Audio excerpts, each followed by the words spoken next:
Do you have fragments of silicon in a can? If so, let them out.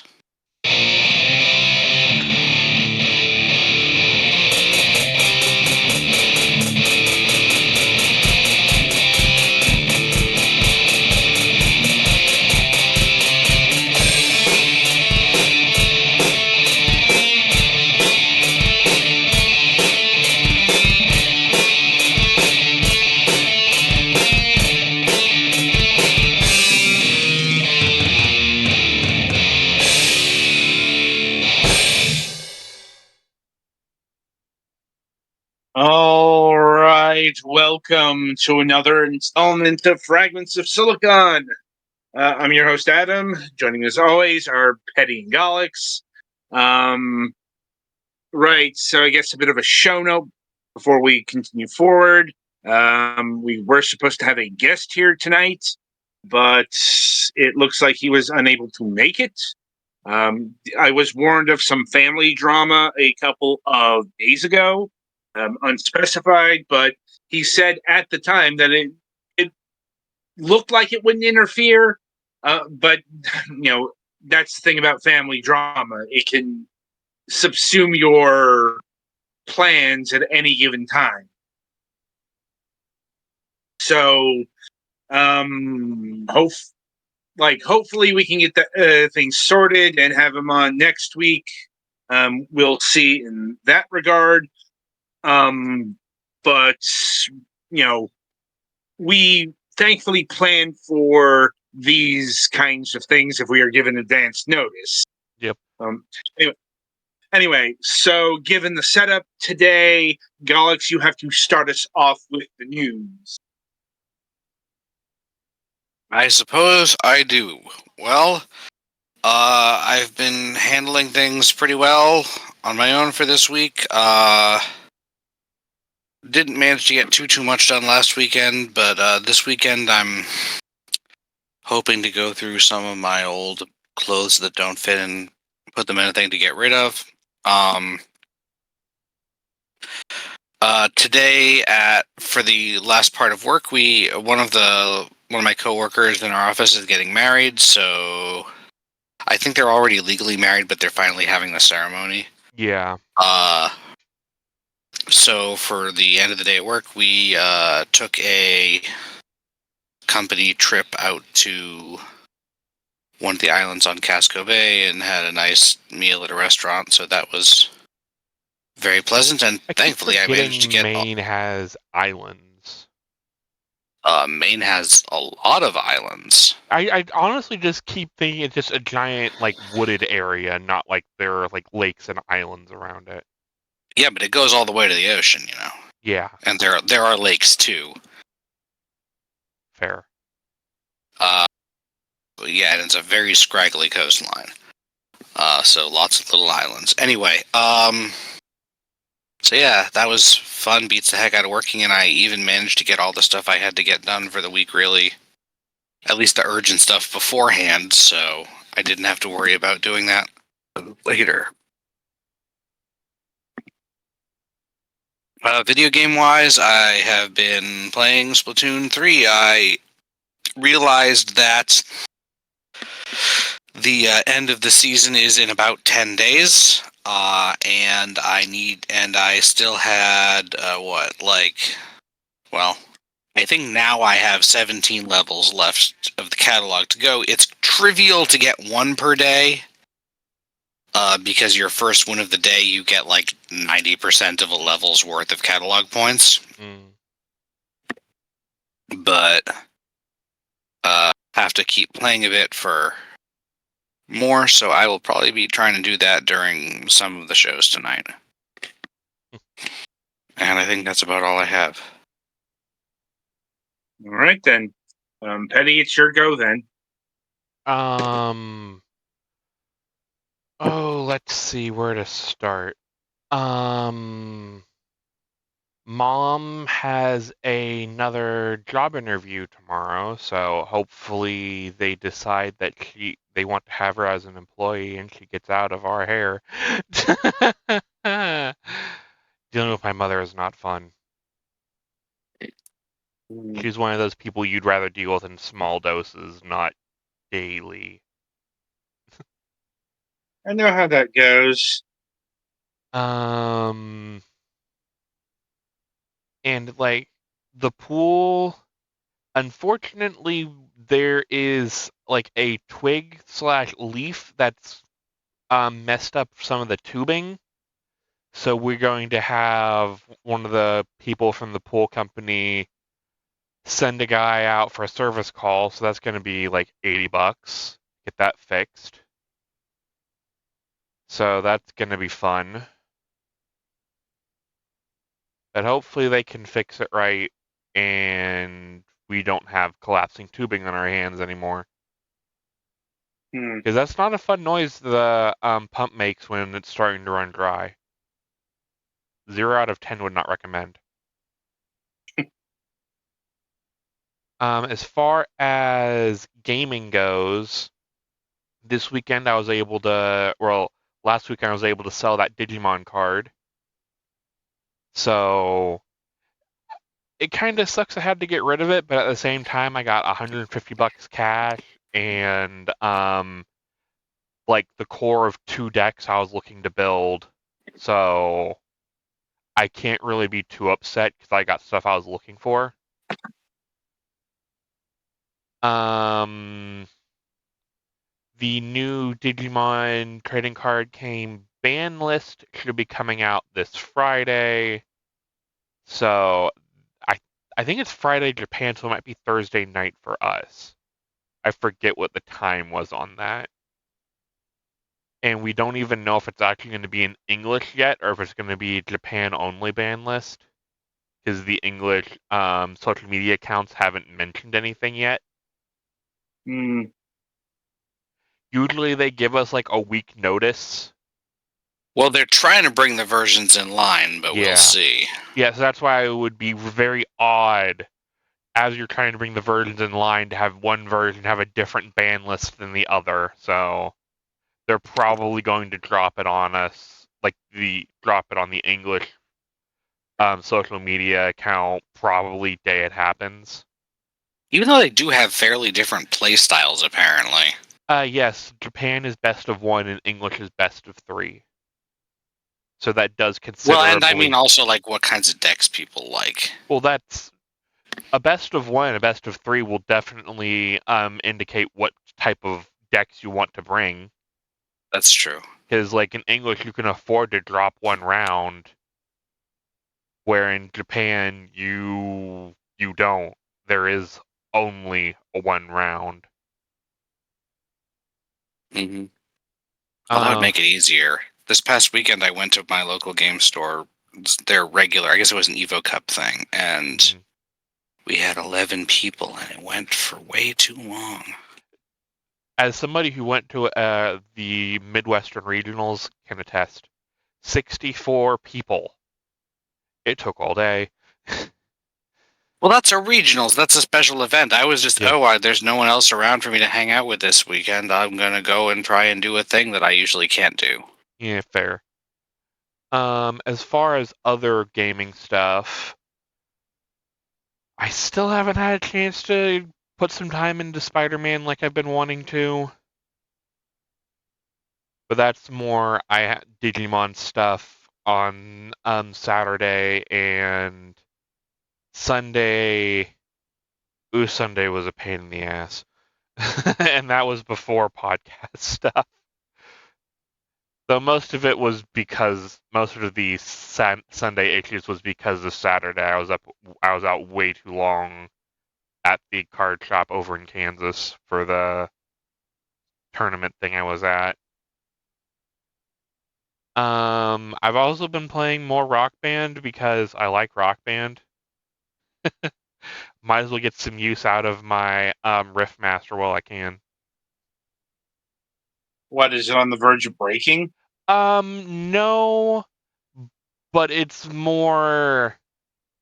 Some people have been mentioning there have been some problems with the battery.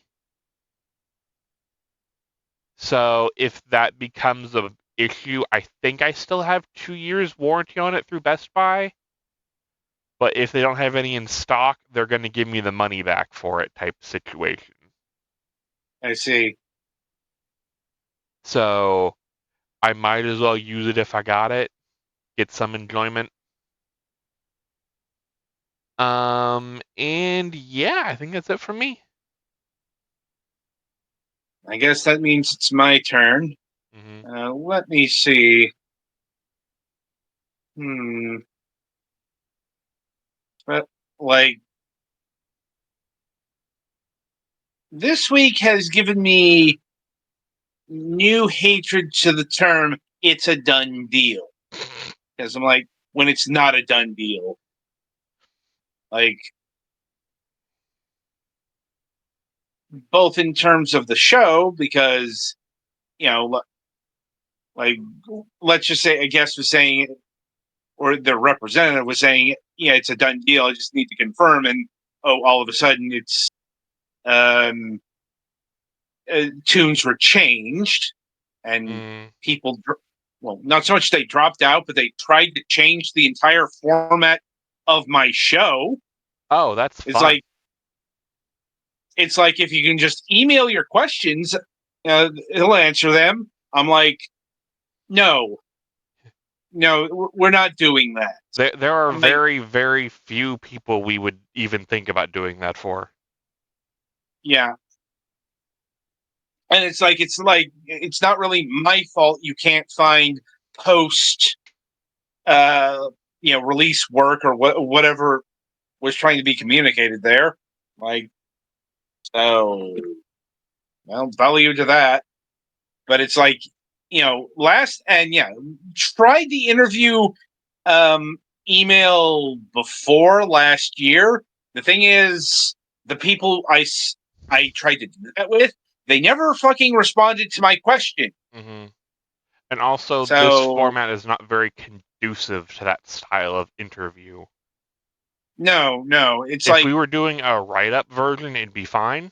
But live interview does not really, really conducive to that. Like, I do have a contingency in case that ever does align for whatever reason. That's, one of you people will read the answers to the questions. Like, but I'm sure that will definitely sound very natural. I'm like, it's the best I got because we don't write things for the show. Right. I'm like, granted, it's no less annoying than I've been trying to get some new MSP guests, and the particular broadcast times is inconvenient for a lot of people, especially if they're East Coast. Yeah, I was about to say the further east we go, the more of a problem it becomes. Yeah, and they're always like, "Can you record earlier?" It's like, "Can you accommodate me?" And I'm like, we would love to be able to record earlier. Unfortunately, we have this earlier, and Mac wants to be there for the show. I know. Like, and I'm always like, no, I can't. I'm like, but it's also like, it's kind of annoying that you expect me to rework my entire show schedule around you. I've complained about this before, but I'm like, it gets no less annoying.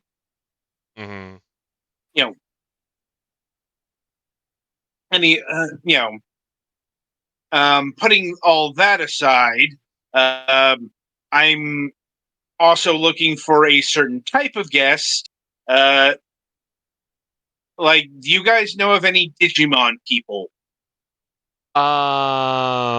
Yes. I mean, define like working on it in an official capacity, maybe. I'm trying to get somebody from a Digimon podcast on the program. I can actually know someone local. I can ask with the Will people. Because I figure I can put you.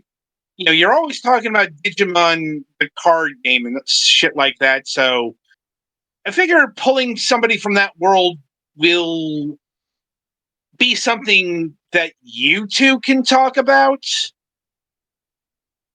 Yeah. You know, like I said, because Mac likes to have a diverse range of people, and so on and so forth. It's just, like a surprising amount of Digimon podcasts come out from Australia, and I'm Yeah. not sure why. Digimon got real big over there, like stupid big. It seems to be the case. That in Latin America, for some reason, it just took off. Anyway, in terms of gaming, finally completed Halo 3 ODST. Fired up a bit of Halo 4, and I just put it down because honestly, I'm kind of just sick of Halo. Yeah, I could feel that. Like, this would be my I played all the other Halo games back to back to back. You played So the good Halos, you're fine. yeah, I it's thought like 3 was well regarded. I'm talking about Halo ODST 3. is different than Oh, 3. okay. Yeah, ODST My brain is skipped the a beat there. ODST is the spin-off Halo. You're not That's playing as a Spartan in that one. You're playing as a slightly above average human. yeah, mind you, gameplay wise, it's not that different. Mm-hmm. Other It's than you have low health. yeah, it's like mechanically they brought back the health pack system for it. Which is just kind of dress rehearsal for Halo Reach in that regard. Yeah. It's Yeah, like the whole thing with the ODSTs, you are not super soldiers. You are trained soldiers, so you're better than regular civilians, but you are still very squishy. You do not have like 4 tons of armor on you. Yes.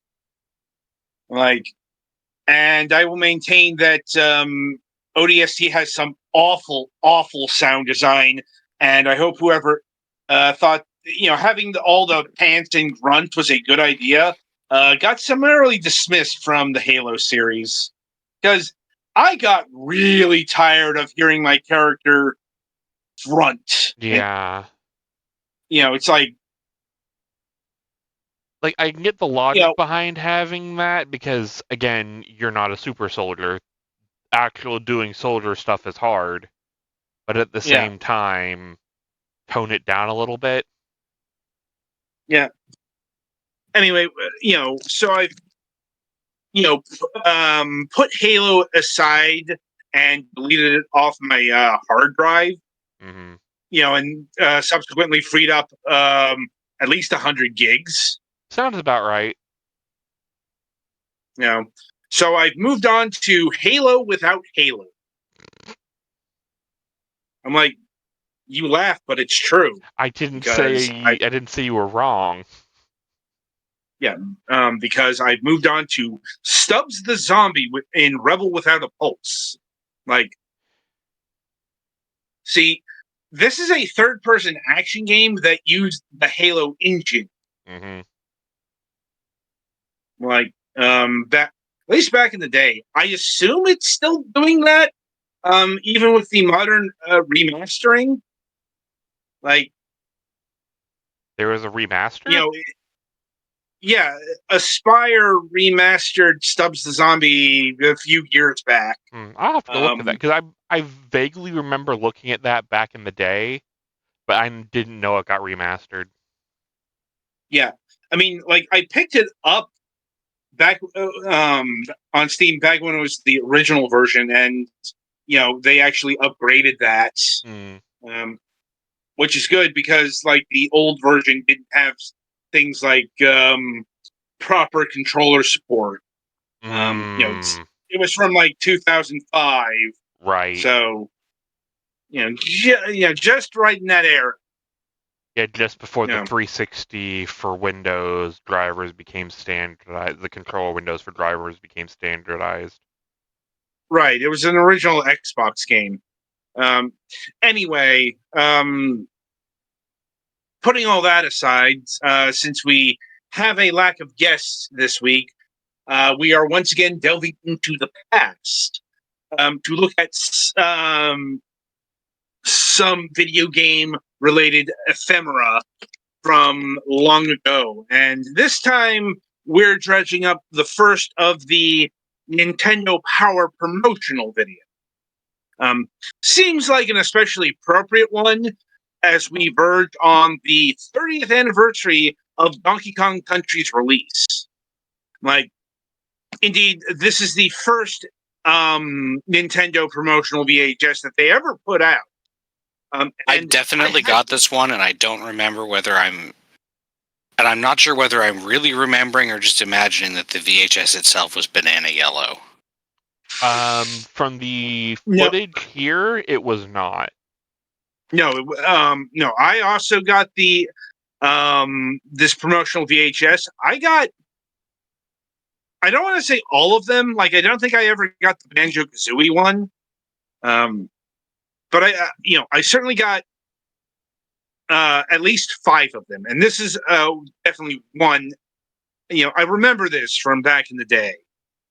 I'm like, so the thing about Donkey Kong Country Exposed is this is less comedy gold and probably more comedy bronze. Like, trust me, there's a scale to these things because, like, the really infamous Nintendo Power promotional tape is the Star Fox 64 one. I'm like, or the Diddy Kong Racing for reasons we will get to when we get to those. This is a lot more straightforward. Like, I'm not saying it's going to be bereft of riffable material, but it's kind of just, it's more dated in the way that a lot of 90s things are dated. So with that in mind, let us get to Donkey Kong Country Exposed. I mean, the title itself is something that's very 90s. Of the era, yes. Like, do you get it? Mm-hmm. It's exposed. It's a double entendre, etc., etc. Very 90s marketing right there. Especially because Nintendo is very deep in their Play It Loud campaign. Which was when you could get whatever you wanted in a level. Well, you could get N64 controllers, Game Boys. Well, N64 wasn't out yet, was it? But you could get Game Boys, and then eventually, I don't think N64 controllers. Yeah, I don't think Nintendo really wide variety of colors. Yeah, I don't think Nintendo kicked in with the banana yellow stuff until Donkey Kong Land. I know none of the Donkey Kong Country carts were yellow. Yeah, no, the carts weren't. Yeah. Anyway, so let's get into it. Alrighty. Yes, I did. And it's like, whoa, and it blows your mind. It's all the shading and stuff. You might want to turn it up. Shaded. Everything looks so rounded. And you're really going to think that it's a game that's a generation ahead of its time. Can't hear. Last second timing stuff in there where you have to jump. I can hear it. I think a lot of people are going to be surprised at the kind of game that Donkey Kong Country is.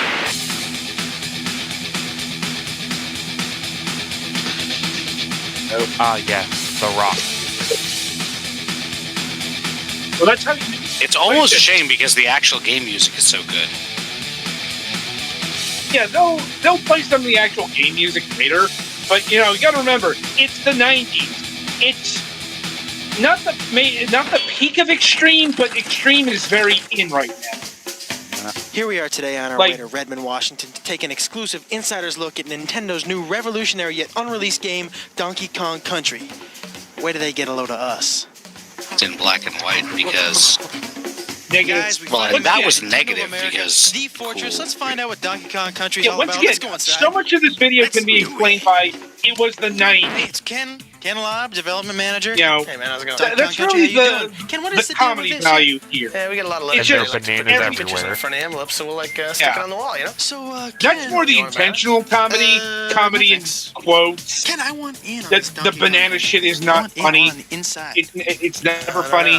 All you did was make Joel very happy. What do you think? Old time's sake? Okay, I'll take you to Treehouse. Possibly Chiquita. Possibly both. Timing involved. Oh, also, this is where we use the name of the Treehouse.